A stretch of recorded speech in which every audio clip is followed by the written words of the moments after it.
Are you begging your partner for more connection, but they just won't step in?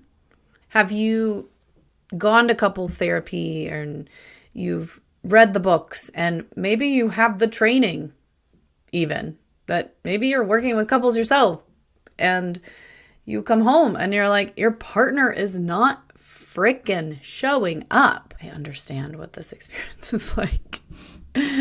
And I'm here to share about what I think the missing piece for this is. Even when we've had all the training and we know what's happening and we know what's wrong. I'm Sarah Schweppe. I'm a co-creative relationship coach who works with therapists, coaches, and other helping professionals who are feeling stuck in their relationships. You've probably tried all the things, you have all the trainings, you may even be working with other people and supporting them in their relationships, but you come home and it's just not great. And you probably feel a little bit of shame about this because you do know all the things and for some reason you can't make it work. I'm here to support you all because I was this person and I didn't know what I didn't know. And so today I want to talk about this idea of connection. And I know we've probably all heard this. We probably all know this. We can't feel connected to other people if we don't feel connected to ourselves. It was like, okay, that's basic information. I think I knew this too. What I didn't realize was that I wasn't connected to myself. I remember saying this in a previous relationship when I was married. I really wanted connection. And that was a complaint. I wanted to feel more connected. I didn't know until after I was divorced, until I started doing this body-centered work, that I wasn't connected to myself. I thought because I was doing therapy and I was, talking about everything and I was talking about everything. I knew how I felt. Intellectually, I understood it. I knew how my past was playing into my current relationship. I knew about triggers. And yet, I still felt disconnected from me.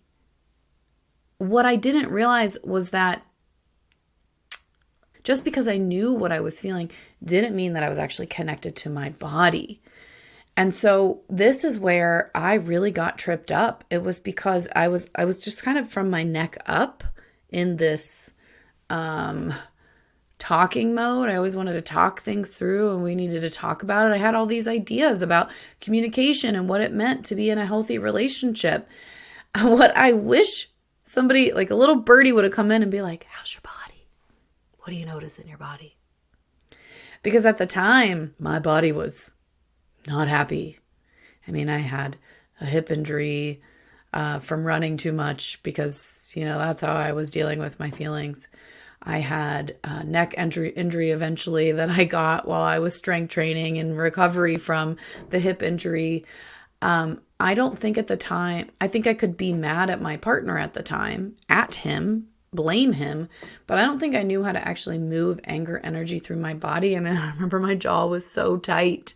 I was going to the chiropractor and she was digging into my jaw, sticking her hand in my mouth. I knew I felt anxious, but I don't know that I could have told you exactly where that lived in my body. I would have told you my heart raced. I probably could have told you that I felt sad from time to time, but a lot of this was my mind had taken over. And so it looked like in my mind, it was his fault that I was feeling this way. I wasn't actually connected to the sensation of my experience. I didn't know how to move that through. So I'm in this reactive brain state that felt like shit.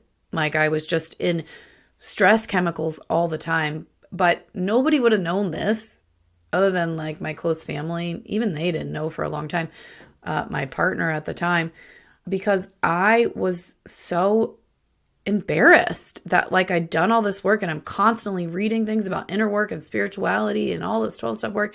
And I was still stuck and I felt like shit. And so I had this very put together persona that I was walking around wearing. And I felt really bad. What I didn't know was that if I would have just had some tools to go into my body in presence with what I was experiencing, that was probably some really old stuff that was trying to make its way through, right? But my mind got a hold of it and was kind of anchored in blame of the other person. I mean, it's so funny because I even can look back and I knew to not blame the other person. I knew they weren't responsible for my feelings. I didn't know what to do about them though. I thought I was doing everything right. I had done EMDR. I had great therapists, but I wasn't working with the energy of my emotion. I wasn't doing the somatic work that could have supported me to move through stuff that had nothing to do with the person in front of me, right? I'm in a new relationship now. That same stuff comes up. Of course, we know this. We are the common denominator in our relationships. My mind, of course, isn't so sure about that when it kind of takes over and I'm not presencing with my feelings. But that same stuff comes up. Now I have these tools. I have the ability to actually talk to my body and let my body communicate to me what's going on. Time and time again, I find that my mind, I love my mind. I appreciate my mind. It's so supportive and it's very fickle. I don't think it wishes the best for me. I've heard this over and over from my mentor and other people that my mind does not wish the best for me. My body, however, it's so steadfast. It's always telling me the truth. And when I connect with it, I'm able to move through the density, the negativity, the contraction, the conflict, regardless of what the other person's doing. Well, it makes it more challenging sometimes when they're stuck in reactive brain. But when I can work with my body, I'm able to shift out of all of that. And it turns out that that was the connection that I was looking for. And when I can shift my state, when I can recognize I'm in reactive brain, when I can go into my sensations, do a 3-step process called SEW. We'll get to it at some point in some video. It was created by Dr. Julie Colwell. Check out her work. Check out her work. She's awesome. All of the training that I've had in body-centered work over the last 4 years has been with her and her organization, the Evolutionary Power Institute. But what these tools gave me was an ability to access a different realm that I don't even know if I knew it was possible in relationship. And so from there, when I can go in and shift my state, I feel connected. I actually don't need other people to be a certain way for me to feel connected, because I've moved through those emotions that are keeping me out of my truest self. And I've accessed my essence. And my essence knows. It knows the oneness of all things. It knows the interconnectedness of all beings.